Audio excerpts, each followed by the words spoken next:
நாளுக்கா பிறந்தார். நாட்டிலே நல்ல நாடே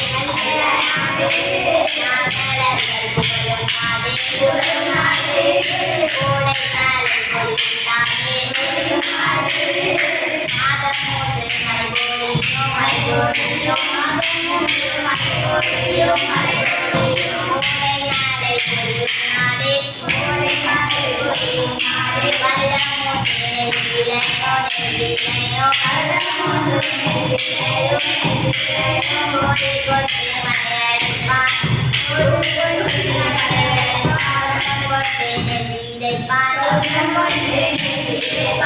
அவரு இப்படிப்பட்ட ஊர்ல தான் பிறந்தாரு. அது என்ன ஊர்னு சொல்லுங்க பாப்போம். உங்கம்பட்டியாக்கா? உங்கம்பட்டி கிடையாது.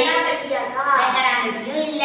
ஆண்டிப்பட்டியாக்கா? ஆண்டிப்பட்டி கிடையாது. அரசம்பட்டியாக்கா? அரசம்பட்டியும் கிடையாது. ஆண்டிப்பட்டியும் கிடையாது. அரசம்பட்டியும் கிடையாது. கருப்பட்டியும் கிடையாது.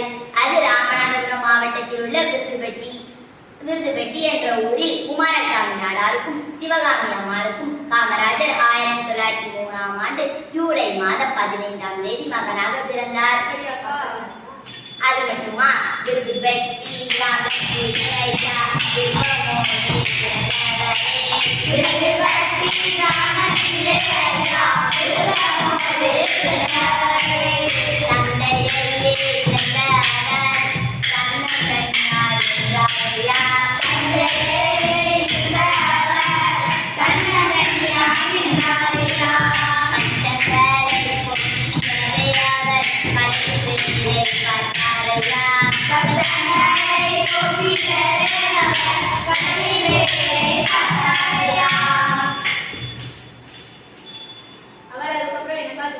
அதுவா, அவரு அவரோட சொந்த தாய்மாமா கடையான துணிக்கடையில வேலை பார்த்தாரு. அவர் அப்பா இறந்துட்டாரக்கா? ஆமா, அவர் அப்பா இறந்துட்டாரு. அவர் அப்பா எப்படிக்கா இறந்தாரு? அவர் அப்பா நோய்வாய்ப்பட்டு நோய்க்கு சரியான சிகிச்சை கொடுக்க முடியாத காரணத்தினால் இறந்துட்டாரு. அவர் அரசியல் எப்படி நுழைஞ்சாருன்னு நான் சொல்றேன் கேளு. அவர் அவரோட சொந்த தாய்மாமாவோட துணிக்கடையில வேலை பார்த்தார்ல, அப்போ அவர் அந்த சொந்த தாய்மாமாவோட துணிக்கடையில வேலை பார்க்கும்போது ஓய்வு கிடைக்கும் நேரத்துல நாட்டு நடப்பு ஊர் நடப்பு வச்சு அறிந்து கொள்வதில ரொம்ப ஆர்வமா இருப்பாரு. நாட்டு நடப்பு ஊர் நடப்பு தெரிஞ்சுட்டு ஆர்வமா. ஆனா நீ என்ன அரசியல இருக்க பள்ளிக்கூடத்துல தானே இருக்காரு. ஏன் தெரியுமா, அவரு அவரோட தாய் என்னமோ வேறு, ஆனா அவரோட ஆசையோ வேற அது இருந்தது. அதனால அவர் தாயோட சொல்ல கூட மதிக்காம அவரு 3 முறை முதல்வரானாராம் கட்சியில சேர்ந்து.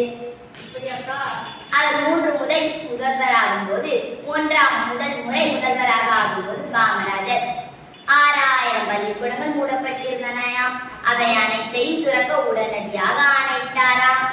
6000 பள்ளிக்கூடங்களா? ஆமா, 6000 பள்ளிக்கூடங்கள் மூடப்பட்டிருந்தனையாம். அவை அனைத்தையும் உடனடியாக திறக்க ஆணையிட்டார்.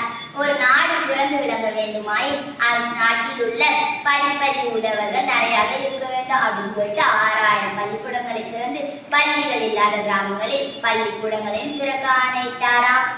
அது மட்டுமின்றி அவர் தான் நமக்கு சீருடையை தந்தாராம். அவர் சீருடைய எதுக்குதான் நமக்கு தந்தாரு? ஏழை பணக்காரன் வேறுபாடு பள்ளியில் படிக்கத்தான் சீருடை அறிமுகம் செய்தார். மதிய உணவையும் அவர் தான் தந்தாராம். மதிய உணவு எதுக்குதான் நமக்கு தந்தாரு? மதிய உணவு மாணவர்கள் பசியின்றி பள்ளியில் பயில வேண்டும் என்பதற்காக தந்தார். தமிழ்நாட்டில் இவ்வாறு தனது 15 வயது முதல் 72 வயது வரை ஓயாமல் உழைத்த காமராஜர் தனது 72வது வயதில் 1975ஆம் ஆண்டு காலமானார். இப்ப அவருக்கு லாஸ்டா ஒரு பாட்டை படிச்சு முடிச்சிருவோமா? உம்மை போல் தலைவர் உழைப்பாளே உயர்ந்தவரே, உம்மை போல் தலைவர் அன்னை சிவகாமி பெற்ற அத்தியாங்கு பிள்ளையே, அன்பிலே ஆரம்பிலே ஆற்றலே இறைமலை,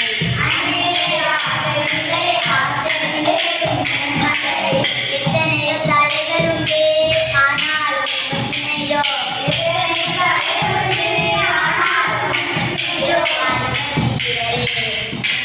காமராஜரே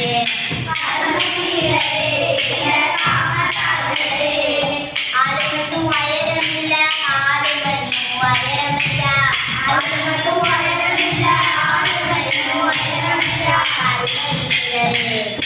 காமராஜரே